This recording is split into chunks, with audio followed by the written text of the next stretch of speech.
మాజీ ముఖ్యమంత్రి జగన్మోహన్ రెడ్డి గారు 2 గంటల ప్రెస్ మీట్ పెట్టి హరికథలు బుర్రకథలు ఒక కొత్త పందాలో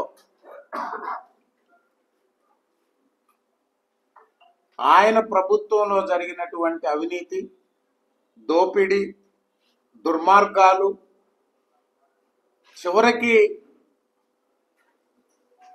ఆ దేవదేవుడు ప్రపంచం మొత్తం ఎంతో నమ్మకంతో ఒక పవిత్రమైనటువంటి క్షేత్రంగా చూసే తిరుమలలో జరిగినటువంటి అవినీతి అరాచకాలపై ఎదురుదాడి మొదలుపెట్టారు. ఈ రాష్ట్రంలో గత ప్రభుత్వం వైఎస్ఆర్సీపీ అధికారంలో ఉన్నప్పుడు జరిగిన అవినీతి, అరాచకాలు, దుర్మార్గాలపై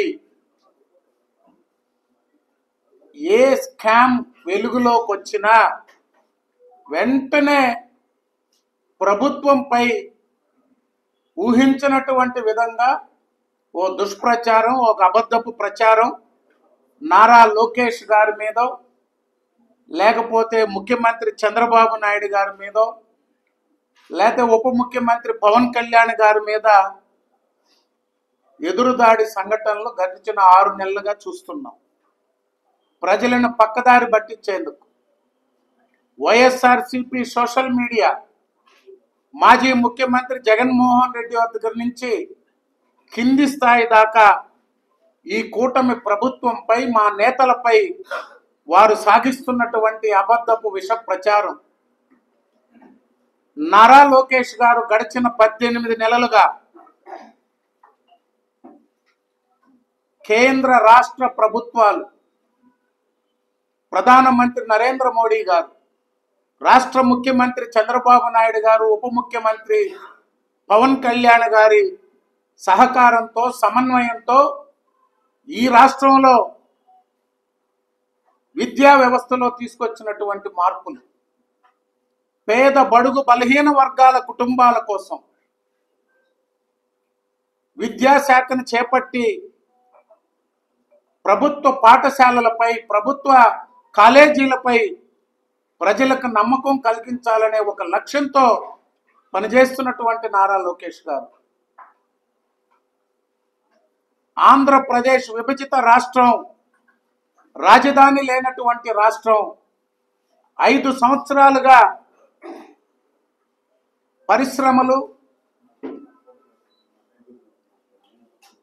ఒక్కటి రాక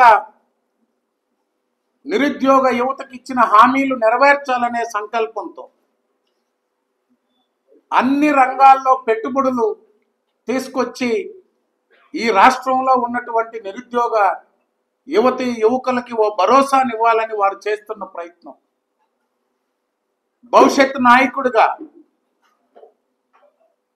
ఊహించిన దానికంటే వేగంగా లోకేష్ గారి పనితీరు, ప్రపంచం మొత్తం నారా లోకేష్ గారి పనితీరును మెచ్చుకుంటుంటే భవిష్యత్పై భయాందోళనతో జగన్మోహన్ రెడ్డి గారు దిగజారి లోకేష్ బాబు గారి 18 నెలల పర్యటనకు కోట్ల రూపాయల పర్యటనల ఖర్చు అని మాట్లాడుతున్నారు. జగన్మోహన్ రెడ్డి గారికి సిగ్గుందా? వైఎస్ఆర్సీపీ పార్టీకి అర్హత ఉందా మీరు మాట్లాడేదానికి? మీలాగా ఇళ్ళకి, ప్రయాణాలకి, సుమాసాలు, కేకులు పేరుతో 100 కోట్లు ప్రభుత్వంలో దోచుకున్నది మీరు. సిగ్గు లేకుండా ఈరోజు 1 రూపాయి మీరు కట్టిన ఆర్టీఐలోనే ఇన్ఫర్మేషన్లో 1 రూపాయి ఖర్చు పెట్టినట్టు వచ్చిందా? ఎస్, భవిష్యత్ నాయకుడు నారా లోకేష్ గారు, తెలుగుదేశం పార్టీని నడిపేది నారా లోకేష్ గారు. భవిష్యత్తులో ఈ రాష్ట్రానికి భవిష్యత్ నాయకుడు నారా లోకేష్ గారు. దాన్ని మీరేంది ఆయన గురించి మాట్లాడేది? ఈరోజు మీకు మీ అవినీతి పుట్టలు పాపాలు బయటకు వస్తుంటే తిరుమలలో సిట్ ఎవరిచ్చారు? సుప్రీంకోర్టు ఆదేశాలతో సిట్ నియమిస్తే ఆ సిట్ మీ పాపాలు బయటకు తీస్తుంటే సిట్ అధికారుల మీద, సుప్రీంకోర్టు నియమించినటువంటి సిట్ అధికారుల మీద మీరు ఎదురుదాడి మొదలుపెట్టారు. వారిని ఒత్తిడికి గురి చేయాలని, భయభ్రాంతులకు గురి చేయాలని ఏం మాట్లాడారు?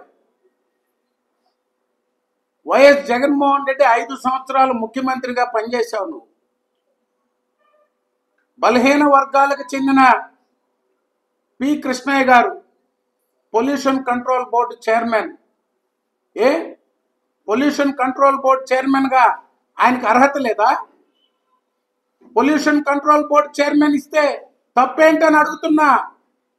మీ అత్తలు, మీ మామలు, మీ కుటుంబానికంతా ఈ రాష్ట్రం అంతా పంచిపెట్టారే వైస్ ఛాన్సలర్లు, ఎక్కడెక్కడ పదవులన్నీ మీ ఇంట్లో, మీ కంపెనీల్లో పనిచేసే వాళ్ళకి చైర్మన్లు ఇచ్చుకున్నారు. తెలుగుదేశం పార్టీ, చంద్రబాబు నాయుడు గారు, కూటమి ప్రభుత్వం ఎప్పుడు అలా చేయలే.